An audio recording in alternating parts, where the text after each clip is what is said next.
नमस्ते प्रणाम। तो का हाल बा। हम आशा करब कि रउआ लोगन ठीक होखम। तो आज एगो बात बता दी कि भोजपुरी के पावर स्टार पवन सिंह जी के एगो गाना आइल बाटे जेकर नाम है देवघर के राजा।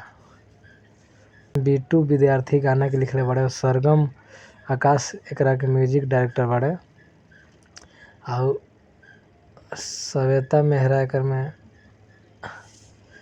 एक्ट्रेस बाड़ी। गाना बड़ा धमाकेदार बाटे।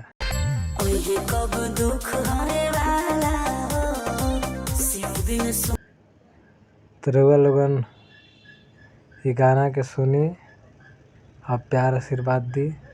पवन भैया में जब गाना गावेलन तो सीधे दिल में अटैच करेला। और इनके पहला बोलबम बाटे इस साल के। तो रउआ लोगन खूब सुनी और खूब शेयर करी, दबा के शेयर करी ताकि हर फैंस तक ये गाना पहुंच जाए।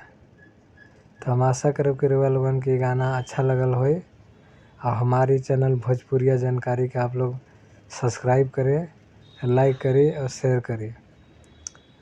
तो आए वाला न्यूज़ हम आप लोगन के ये चैनल के माध्यम से बताई। रउआ लोगन ये हमारे चैनल सब्सक्राइब करें। तो आज के लिए इतना ही। नमस्ते। आगे वाला वीडियो में हम आप लोग से मिलते हैं।